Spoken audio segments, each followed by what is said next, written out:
atletas da Jumbo-Visma, o trem amarelo. Fala galera, tudo bem? Falar um pouco sobre as provas de ciclismo que estão acontecendo por aí. Primeira clássica, prova monumento do ano de 2020, Milan-San Remo. Quando o Egan Bernal ele ganhou a primeira prova agora de 2020, daí eu ainda coloquei no título do vídeo. Muito forte, muito cedo, que era justamente questionando, a gente está agora nesse momento, 2, 3 semanas do Tour de France, e é difícil você se encontrar muito forte 1 mês, 3 semanas antes do Tour de France e conseguir se manter forte. Daí a Jumbo-Visma, a gente teve uma semana amarela. Será que eles não estão muito fortes, muito cedo? Então, vamos falar sobre isso. Primeiro, falar sobre Milan-San Remo. Foi a primeira prova monumento do ano. Tem mais de 100 anos de história. Mesmo com todo esse poder de história, tradição e etc., o percurso de 300 km ele teve que ser alterado. Então, ele passava muito pela costa. Daí eles tiveram que jogar uma boa parcela do circuito mais para dentro, mais para o continente. Geralmente eles fechavam o comércio ali na parte turística e o comércio não aceitou fechar porque diante de todo esse cenário todo mundo sofreu muito com o lockdown e eles falaram assim, não dá para fechar, a gente precisa trabalhar, a gente precisa movimentar o turismo, não sei o que. Então o ciclismo, a prova, eles alteraram o percurso. Isso teve um componente muito importante na dinâmica da Milan-San Remo, dos 300 km, porque era um percurso que ninguém conhecia.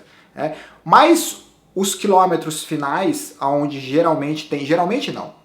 sempre tem um ataque no pódio, a descida do pódio é extremamente rápida, extremamente perigosa, daí depois que está plano, o que sobrou de ciclista, eles vão para o sprint. Desse grupo pequeno, geralmente tem um sprint entre 2, 3 ciclistas. Mais historicamente seria mais ou menos esse cenário. Existiam incontáveis possibilidades de vitória.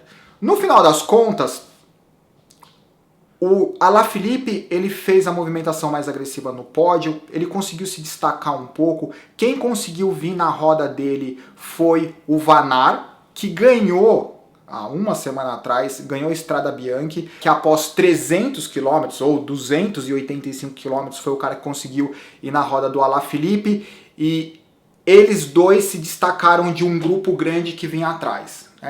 Logo na descida, eu estava vendo a entrevista do Van Aert, o Van Aert ele disse que ele estava desconfortável na roda do Alaphilippe, que ele preferia estar na frente. Porque quando eu vi o Van Aert indo para frente, eu falei assim, ele vai na frente, o Alaphilippe vai ficar na roda dele e o sprint final. Mas aí é muito de característica do atleta. Eu acho que o Van Aert, ele não é um cara responsivo. Responsivo é aquele cara que você fica na roda, daí quando alguém ataca, você sabe que você tem a explosão para responder ao ataque. Eu acho que ele é um cara mais ativo. Então assim, ele gosta de ter a sensação dele e ele confia que na hora que ele decidir acelerar, mesmo que tenha alguém na roda dele, ele vai conseguir fazer a diferença, e foi o que ele fez. Após 7 horas de prova, os caras têm perna para fazer um sprint photo finish, mas ele sabia, foi meia roda de vantagem em relação ao Alaphilippe. Em terceiro lugar, Michael Matthew, parece que ele está muito forte. Na descida do pódio, os ciclistas eles descem muito próximo nas curvas, porque não tem calçada. E parece que ele raspou a mão e o ombro.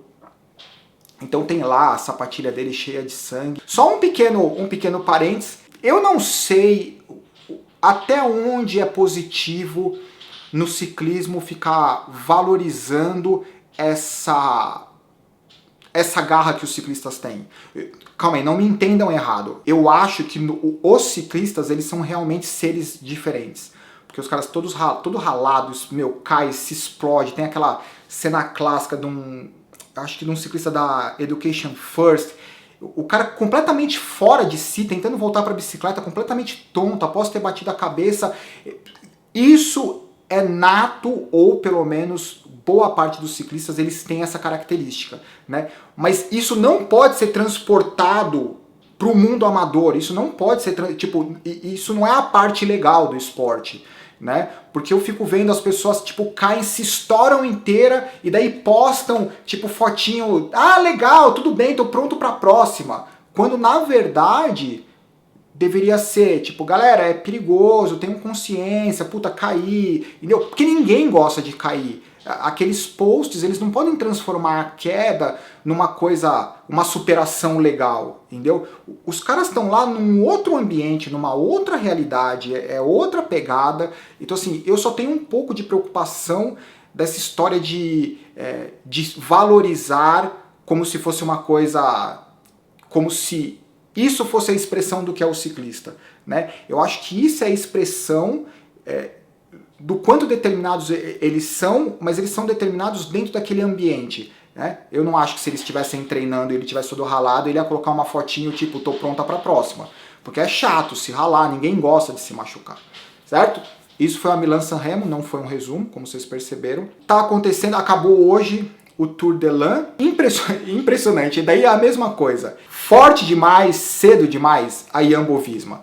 No primeiro dia foi uma etapa plana, só que no sprint final, tem o italianozinho da The Koenig Quick Step, eu acho que ele tem 20 anos, é Badioli, italiano.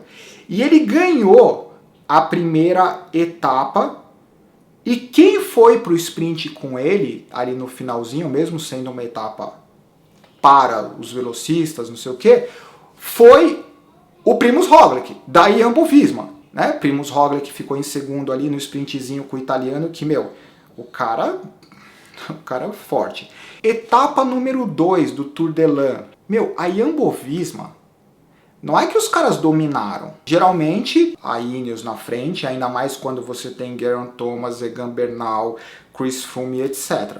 A Jumbo-Visma foi pra frente, lógico que durante toda a etapa outras equipes estiveram na frente, mas no momento que realmente importava, tinha Primož Roglič, Kruijswijk e Bennett. Os três na frente, tipo, meu, aquela cara de paisagem, sem explicação a performance. O pelotão foi se desmontando, ficaram ainda a Jumbo-Visma, o Nairo Quintana, o Egan Bernal e etc. No final, a movimentação definitiva foi do Primož Roglič e o cara ainda ficou olhando para trás.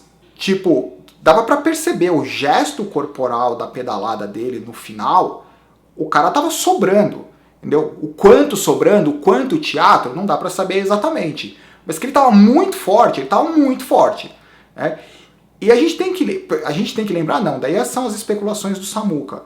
Isso tudo foi resultado da equipe muito forte, porque isso dá uma segurança pro cara.